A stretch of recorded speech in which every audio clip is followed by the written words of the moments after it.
Muri yeZimbabwe tinokuchingamidzai zvekare kune chimwe chirongwa pano paZim Facebook Secrets and Confessions. Akomanaka vanhu vane utsinye kunzwa uko. Never trust anyone.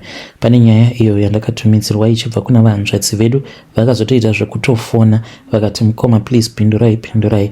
Ndokubva ndachizotaura navo pafoni vane confession yavo iyo yavakandipa. Komanaka, you should never trust anyone. Hanzi makadi zvenyu mukoma, ndinokumbirawo kuti munge muchindiposterawo nyaya yangu makavigawo chitupa changu. Ininiwo ndiri mudzimai and ndiri makore 31 years ekuberekwa. I am a happily married woman. Saka ndainge ndiine friend yangu uyo wandakatanga kuwirirana naye because takamboshanda tose, then ndokubva tachizomova from the province where we were staying nemurume wangu tikabva tachizotanga kugara muprovince maanogara. So she was about to get married and we were so close to each other. Zvose zvainge zvichimunetsa mumwoyo make aitoudzawo inini. Saka ndakabva ndachizongotanga kungonzwa godo because paakandiudza mari yavainge vachifanira kuti vange vachizobhadhara pavenue. Hey, it was a lot of money. Mufunge zvenyu mukomana nacho ndikabva ndati vanhu ava saka vatovaka nemari. Then I started to feel so much betrayal because ainge akatombondinyepera akabva ati tichangoita muchato wekuchechi so as to save money. Ndikati zviri nani, ndichitomukurudzira kuitira kuti ndige ndichizoseka kuti instead yekuenda kuvenue munhu ava kuita zvekunochatira muchechi zvevarombo. Saka paakazongondiudza kuti we are supposed to go to this other venue, I want to check ABC. Mukomana I then discovered kuti this person was a liar, was lying to me all along. Ndikabva ndati uyu ndoda kumugadzirisa. Saka ivo vainge vasina motikari, isusu ini nemurume wangu ndisu tainge tiine motikari. Saka vakabva vachizotituma, vakatuma murume wangu achibva kubasa. Murume wangu sezvisinei hapana chaainge achiziva, akabva aona kuti ange achinotora keki tichienda naro kuvenue ari ega zvainge zvisingaite. Akabva achizonditora tikabva tachizoenda tose. Ini mukoma nacho ndainge ndiine mushonga uyo wandainge ndagara ndiinawo. Mushonga uyo mukoma ndakangoumwaya pakeki ndokubva ndachongosiyana nazvo because takazosangana nehama yake uyo watakazoenda naye kuvenue. So ndo zvandakaita mukoma, ndakamwaya keki rake nemushonga. Iko zvino zvimumarriage make ari kusangana nemamwe maproblems ekuti she will never imagine. Apa anohurirwa nemurume too bad, zvimwe zvinoita kutonzwisa tsitsi. I did this out of spite and I despise her to this very day. Even though I despise her, but iye haatombozvizivi kuti I hate her guts. If she knew kuti I hate her guts like this, I'm telling you mukoma, she was never going to be my friend.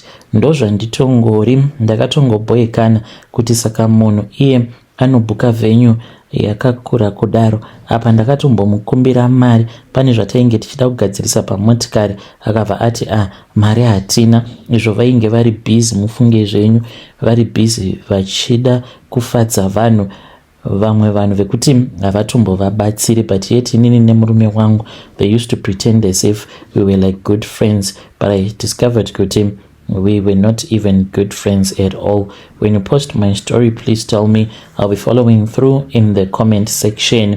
Kunyangwe zvikanzi matikudi handina hangu basa nazvo ini. Hey, vedari ndo message iyo yandakatumidzirwa ichibva kuna vahanzvadzi vedu zvamuine kutsinye, asi ndo message yavo yavakanditumidzira iyi. Zvakangooma hazvo vedu we. Inzwaiwo imwe message iyo yandakatumidzirwa. Hanzi makadi zvenyu mukoma, ndinokumbirawo kuti munge muchindiposterawo nyaya yangu makavigawo chitupa changu. Ininiwo ndinoda kureurura kuti ndakadanana neimwe mbinga yekwamutare. Mbinga iyi yakanditengera motikari mushure mekunge ndabva mukurara nenyoka yake.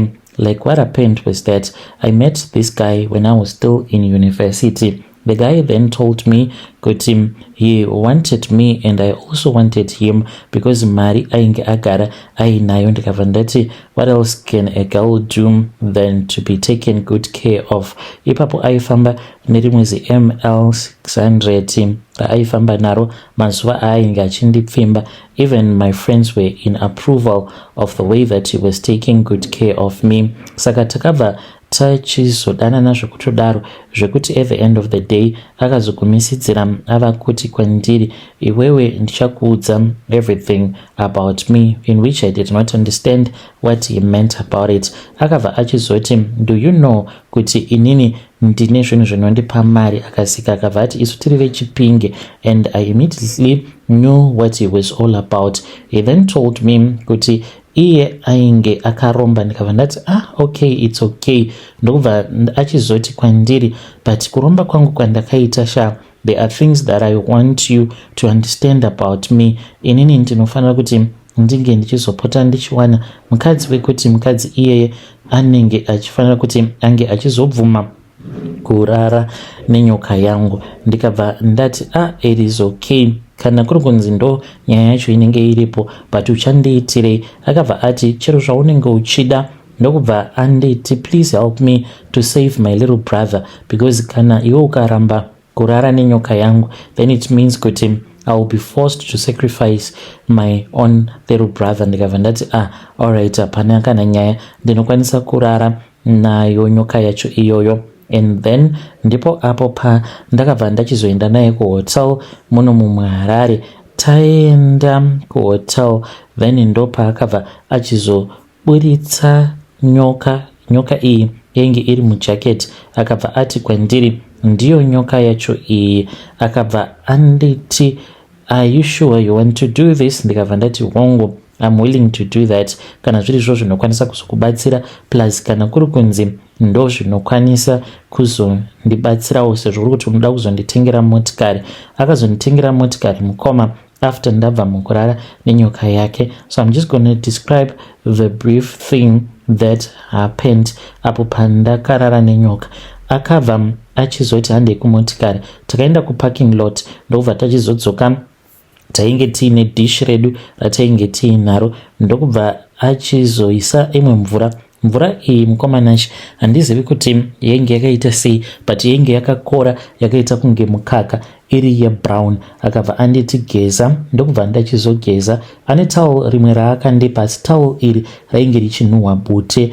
Mukoma kunyange ndakarinyika mumvura towel iroro rakangoramba rakaoma, harina kana kumbogara rakanyorova. Ndichigeza kudaro ndaigeza ndakapfeka hembe dzangu. Ndakazoti ndapedza ndokubva anditi chimbobuda mudish. Akabva achizotanga kunwa mvura iyo yenge iri mudish. Ndikangoti maybe it was about 5 liters. Akanwa 5 liters dzemvura. Ndakamutarisa ndichitomubatsira kutobata dish racho iroro. Akaipedza yose. Akabva achizoti kwandiri now unokwanisa kuchigeza manje. Ndokubva achizondipa imwe sipo iyi yainhuhwa zvisingaite, yainhuhwa kuita kunge mbanje. Akanditi unofanira kuti unge uchigeza nayo sipo iyi. Ndokubva ndachizogeza nayo sipo iyoyo. Mushure mekunge ndageza nesipo then ndokubva achizonditi chuya urare pabed. Ndakabva ndachizoenda ndikanorara pabed. Akatora mamwe mafuta. Ndokubva achizotanga kuzodza mafuta iwawo kusigarudzi kwangu. Mushure mekunge aita zvose izvozvo ndopapo pandakanzwa kuti muroom matainge tiri mainge mava nenyoka yainge ichishinyira. Akanditi usatya zvako nekuti ndinewe. Akandibata ruoko rwangu mukomanashi, andibata ruoko rwangu kudaro akati baby do not even be afraid because ndinewe, like I told you I'm going to be with you forever. Ndikabva ndati it is okay but I'm scared. Then ndopa ndakabva ndachizoona nyoka iyi yakatokwira pabed ikatanga kundinamdzva kutsoka dzangu kusvika yava kutanga kurara neni. Asi chakandinetsa ndechekuti even though ndainge ndichitoona kutoti panapa ndiri kutorarwa nenyoka but it felt so amazing like I had never felt in my entire life. Saka mukoma ndo zvakaitikawo izvi ndichizotengerwawo on the feet. My parents angu akafara vakabva vati uyu ndiye anonzi murume, asi havana kunge avo vakazviziva kuti ours was just a financial transaction. After tabva mukuita zvose zvatakaita akabva anditi ndava kukupa option, it's either tinongoramba tichidanana. But mukomanashi pandakada kumboshinga kuti ndirambe ndichidanana naye, to my surprise mukoma ndakatanga kurwara zvimwe zvekuti I don't even know. Ndainge ndongorwara ndichinzwa mudumbu nguva dzose, and then ndo pandakabva ndachizoti I really cannot do this anymore. When you post my story, please tell me. I'll be following through in the comment section. Vedare ndo message iyo yandakatumidzirwa ichibva kuna vahanzvadzi vedu. Zvakangoroma hazvo vedu we. Strange things indeed they do happen in this world. Rekedzai tibva tenda panyedu inotevera.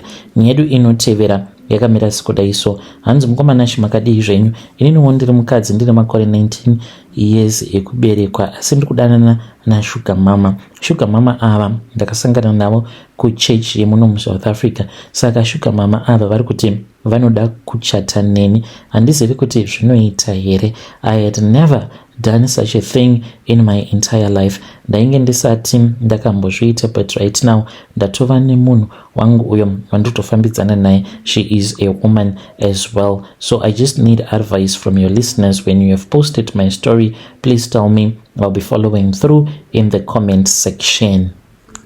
Vedare ndo message iyo yandakatumidzirwa ichibva kuna vahanzvadzi vedu avo. Hanzi vane muSouth African wavari kudanana naye, iye mukadzi ivowo mukadzi. Saka hanzi ari kuti iye anoda kuti vange vachizochata so that vange vachizokwanisa kuwana mapapers emuno. Hanzi ndiri kungodawo rubatsiro kubva kumhuri yeZimbabwe. Let us try to speak with here in the comment section.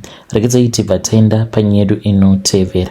Nyedu inotevera yakamira sikudaiso. Hanzi makadii zvenyu mukoma? Ndinokumbirawo kuti muge muchindiposterawo nyaya yanguwo makaviga chitupa changu. Ininiwo ndauya pano ndiine confession yangu iyo yandiinayo. Ndiri mudzimai ende ndiri munhu wekuti ndinoda zvinhu mukoma. Nerimwe gore ndakambopotsa ndarepewa nomwe muNigerian wandakangosangana naye. Nigerian uyu was a Bolt driver. Akandibvunza kuti ndainge ndiri comfortable here kuti ndinge ndichifambidzana naye like on that very same day apo patakasangana. Ndikabva ndati yes of course I'm comfortable. Then akabva anditi zvinoita here kuti tinge tichienda kumba.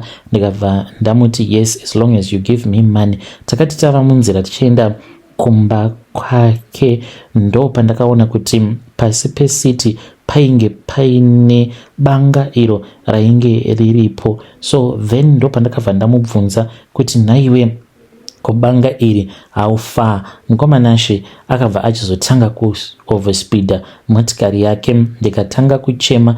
I literally had to open the door of the car whilst we were driving towards his house. Takazotiza zvokutomhanyiswa nemapurisa. Ndipo apo akabva achizoti kwandiri you see what you have done. Akabva andikumbira kuti ndisazoudza mapurisa kuti what was going on. Pakazoti vasvika patainge tamisa motikari ndo pandakangoti kwavari it was just a normal couples argument. And then mukoma ndokubva vachizongomupa a warning. Asi ini ndakabva ndaburuka same time ndikabva ndatoenda ndikanokwira kombi. Ladies beware, South Africa is very dangerous. Murume uyu ainge aine banga rainge riri pasi pe-driver seat. Banga iri mukomanashi iro rainge ritori neropa. Ndakatya kuti kana muNigerian uyu ndikamutengesa aikwanisa kuzondiurayisa. Ndiyo secret yangu yandiinayo. When you post my story, please tell me. I'll be following through in the comment section. Vedare ndo message iyo yandakatumidzirwa ichibva kuna vahanzvadzi vedu. Ngatizamei kuti tinge tichitaura navo vahanzvadzi vedu mucomment section. Hanzi dambudziko riri pandiri nderekuti ndinonyanyisa kukara mari, so I end up ndava mune mamwe masituation mamwe asingaite anenge ari risky. Rekedzai tibva taenda panyedu inotevera. Hanzi mukoma makadii zvenyu? Iniwo yangu yekuda kupfuma. I wanted a good lifestyle, luxury, comfort, safety, and I wanted what was good in life. Saka ndaigara ndichingozvibvunza kuti asi seiko inini ndiri munhu wekuti ndinongotambudzika, maplans angu ose andinenge ndaronga hapana kana chinombobudirira. So ndipo apo mukomanashe pandakabva ndachizosangana neumwe murume but wemuno muSouth Africa. Saka mukuzonokurukura akazondiudza kuti mune imwe n'anga iri muno muJoburg inorumbesa. Ndakabva ndachizoenda kuya mushure mekunge ndaendako ndokubva ndachizonotaura navo. Vakabva vachizondiudza kuti it was really possible kuti munhu unge uchizoromba. Ndakaenda ndikabva ndachizonopinzira sikarudzi yangu mune imwe hari, ikabva yachizoyamwiwa neimwe kamba yainge irimo mukati mehari. Ndikabva ndanzi ndokutoromba kwacho ikoko kwandainge ndaita. Saka ndakabva ndachizonzi ndaifanira kuti ndinge ndichizoti mwedzi woga woga pamharadzano dzenzira ndaifanira kuti ndinge ndichizosiya mari. Depends, dzimwe nguva ndinosiya 200 kana kuti 100. Ende nguva zhinji mukomanashe munhu uyo anenge azonhonga mari iyoyo, munhu iyeye mukomanashe anozotanga kutevererwa nemweya yezvikwambo, nemweya yakangosiyana siyana. Saka ndo mhiko dzangu idzodzo idzo dzandinoita, uye zvekare ndinorara nevanhukadzi ndichivashandisa pamhiko dzangu. Remember kuti pandakaromba ndakayamwiwawo sikarudzi yangu nekamba. Saka kamba iyoyo mukomanashe ndiyo inenge ichizopota ichiyamwa sikarudzi dzevakadzi vose avo vandinenge ndichirara navo. Iyo inotovawana, ende inotovawana zvechokwadi. When you post my story, please tell me. I'll be following through in the comment section. Asi mari yakanaka, unokwanisa kunge wakaromba but mari yakanaka mukomanashe, mari inobatsira ende inochinja upenyu very fast.